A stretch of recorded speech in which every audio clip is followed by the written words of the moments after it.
Welcome in. Jesse Schewel here from jesseschewel.com. Today we're going to talk about the NCCAA tournament, specifically the early game between Pitt and Xavier. But before I get to that, I got to remind you to smash that like button. Subscribe to the channel. Please offer comments below this live stream or video or whatever you want to call it. All right. Ooh. Better kill that.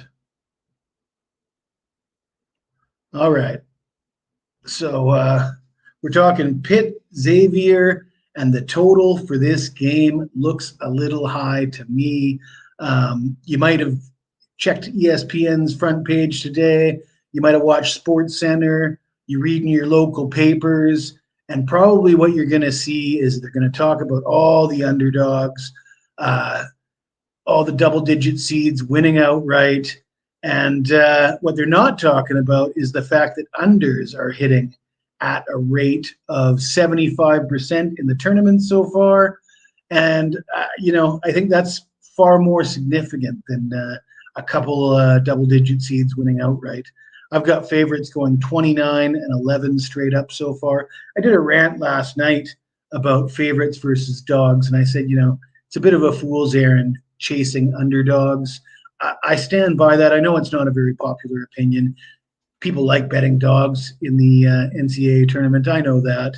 But because people like betting dogs, because that's top of mind for everybody, this is what happens. They all want to line up behind a dog, and certain dogs get overvalued because of that. And I think there's no better example than the 12 seeds this year. 12 seeds going 0-4 straight up and 0-4 against the spread. And the fact that they all lost isn't really as significant as the fact that you just weren't getting good enough odds to bet on them. Historically, 12 seeds win about a third of the time. So you need to be getting at least 2-1 to make money, because you're going to lose 2 bets to every bet you win. And if you weren't getting that price, you were betting into bad lines. And based on historical precedents, you're going to lose. Now, that's only if you're only betting it because it's a 12 seed versus a 5 seed. If you're betting it because you think the wrong team's favored and you're singling out the matchup and you're not factoring in the seeding, fine, no worries. But if you're blindly betting 12 seeds because they're 12 seeds, you need to be getting 2-1 at least, if not better. And if you're not, you're pissing your money away, in my opinion. Very unpopular opinion, I know. And betting unders isn't all that exciting for a lot of people either. It's hard to talk people into betting on unders. I mean, the fact that 75% of the games have gone under so far, and the bookmakers haven't really moved the total that high.